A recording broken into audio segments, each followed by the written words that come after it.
भारत के सभी राज्यों की खबर SNS न्यूज चैनल पर, खबर जो आपको रखे सबसे आगे। आपको बता दें कि पीएम मोदी ने हाल ही में अरुणाचल प्रदेश का दौरा किया था। इस दौरान उन्होंने हजारों करोड़ों रुपए की परियोजनाओं का उद्घाटन भी किया। इनमें सबसे खास थी सबसे लंबी सुरंग सेला पास। यह दुनिया की सबसे हाइट पर यानी 13,000 फीट पर बनी सुरंग है। पीएम मोदी के इस दौरे और हजारों करोड़ों रुपयों की अरुणाचल में सौगात से बौखला गया है। चीन की स्थिति खिसियारी बिल्ली खंभा नोचे जैसी हो चुकी है। चीन ने उनके इस दौरे को लेकर भारत के समक्ष विरोध दर्ज कराया है। मिडिल ईस्ट के कई देशों में रमजान शुरू हो चुका है। फिलिस्तीन में लोगों ने सोमवार को रोजों की शुरुआत कर दी है। हालांकि इजराइल और हमास के बीच जंग पिछले 5 महीनों से अभी भी जारी है। इसी बीच रविवार रात खस्ता हाल बिल्डिंग्स के मलबे के बीच नमाज अदा की गई। कुछ लोगों ने आश्रय के तौर पर इस्तेमाल किए जा रहे तंबुओं की सजावट कर रमजान का स्वागत किया। नई दिल्ली लोकसभा चुनाव नजदीक आ चुके हैं।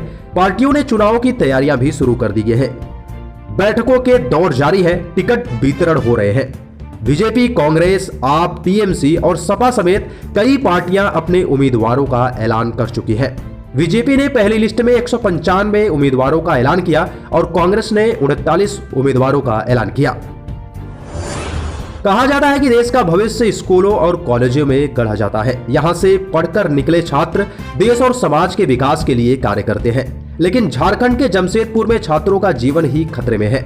जमशेदपुर के मानगो स्थित वर्कर्स कॉलेज की इमारत इस कदर जर्जर हो चुकी है कि अब स्टूडेंट अपनी सुरक्षा के लिए हेलमेट पहनकर क्लास पहुंच रहे हैं। बिहार के सिवान की सियासत से जुड़ी बड़ी खबर सामने आई है। सिवान के पूर्व सांसद मोहम्मद शहाबुद्दीन की पत्नी हीरा साहब ने बड़ा ऐलान करते हुए कहा कि वह आगामी लोकसभा चुनाव निर्दलीय लड़ेंगी। उन्होंने यह भी कहा कि वो या उनका बेटा चुनाव लड़ सकते हैं। हीरा साहब के इस बयान के बाद बिहार की सियासत में चर्चाओं का दौर शुरू हो चुका है।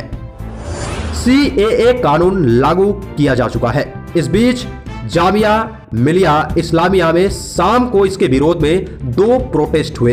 पहला प्रोटेस्ट छात्र संघ NSUI की तरफ से और दूसरा प्रोटेस्ट सभी संगठनों के छात्रों ने मिलकर किया। इस कारण जामिया मिलिया इस्लामिया के परिसर में पुलिस बल तैनात किया गया है। मुस्लिम स्टूडेंट्स फेडरेशन MSF की अगुवाई में छात्रों के एक ग्रुप ने मोदी सरकार और दिल्ली की पुलिस के खिलाफ जमकर नारेबाजी की।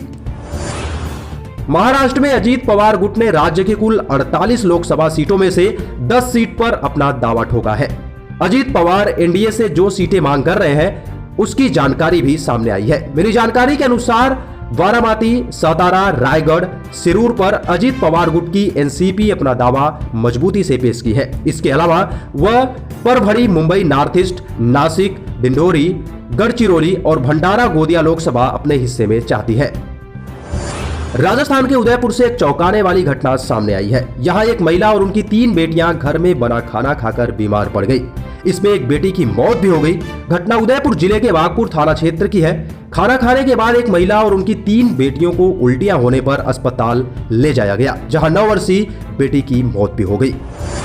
द केरला स्टोरी की पूरी टीम एक बार लोगों का दिल जीतने के लिए तैयार है। निर्माता विपुल अमृतलाल शाह, निर्देशक सुदीप्त सेन और एक्ट्रेस अदा शर्मा की film Bastar the Naxal story की टीजर और ट्रेलर रिलीज होने के बाद चर्चा में है। फिल्म को लेकर लोगों में बड़ी एक्साइटमेंट देखी जा रही है। सोशल मीडिया पर बज को देखकर लग रहा है कि दर्शक बेसब्री से इस फिल्म का इंतजार कर रहे हैं। विमेंस प्रीमियर लीग 2024 का 18वां मैच गुजरात टाइटंस और यूपी वॉरियर्स की टीमों के बीच खेला गया।